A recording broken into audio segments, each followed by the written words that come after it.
Hi, y'all. Thank you once again. And in this video, I would want for us to discuss about functions, how they are used, what they are, and when it's important to write a function in your application. So functions are some of the most important concepts that that we could apply in our application. So as I was learning to write programs, I found it very difficult to, a bit difficult to understand exactly what functions are. So, but now that I I know how they work, I wanted to use this very short video to explain it to some people who might be struggling the way I did in the beginning. For instance, sometimes we want to write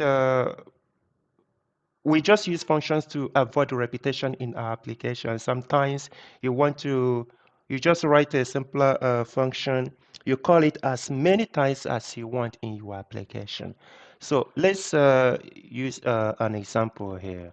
Let's say you wanted to print something like as simple as hello world, for instance. So now, hello world, you want to call it 10 times, 6 times, 100 times in your application. So what do? What you do is you just this is also allowed in your application. You could do it as many times as you want. So this is not, it's not a problem at all. So but the issue now is how many times do you want to write this? What if you wanted to print hello world 100 times in your application, for instance? So I don't think you want to keep on repeating the same thing all over those many times. So what you do in this case, you just write a function. So now you see, so to call this how many times? 6 times. So I had to write a print hello world 6 times. So this is not what we want to do with applications. So we have it now. As I said, this is also correct. You could do it this way. But why not write a function? So how does that work? For instance, you could just ask the person, the user, for instance, like how many times do you want to print hello world? So in that case, let's just ask the person, for instance, and let's say integer input. Just one moment. Input. So we are going to see how this actually works. How many times? So you ask them how many times they want to print, whatever it is they want to print. So we create a variable called hello where we save whatever the user types in. Then we go on and define a function. Let's call the function, let's call it counter. Let's call it counter.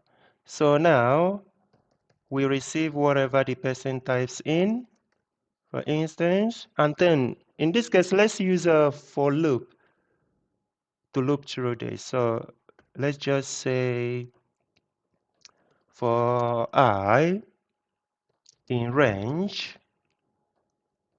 which we use to calculate the range of items that somebody wants to or we want to print out. So we use for, then this will be what the person types in, how many times they want it printed. So what we do next, we print what it is that they want to print. In this case, it is hello world, right?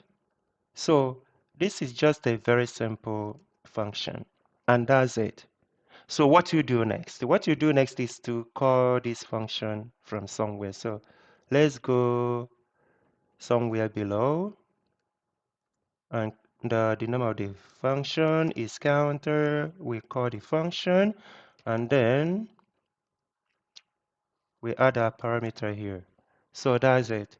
So with this very function, you can call this function anywhere in your application. Maybe at a certain point in your application, you want to use this, call the same function again, or you can just call it there, just as simple as that. So now, let's just try and run this again. Let's see what happens. We call it function. Okay, how many times? So how many times do you want to call hello world? Let's say we want to call it, let's say 6 times again. You see, it just calls it 6 times. It's just as simple as that. Someone else might want to use our application. You ask them how many times do you want to call it. Maybe this person this time wants to call it like 20 times. So what happens? It calls it 20 times. So we don't need to repeat and type hello world, print type hello world and type it 100 times. But once you have this very function, you could just call this function just the way we did it here. Sometimes you might want to receive more parameters, for example, then you can just modify it and call it again. But the changes will be just very minor, very minor. So that's how you use functions in your application. So I hope that this a little short video clarifies some things for you the way it did for me. Thank you. And try to subscribe to my video.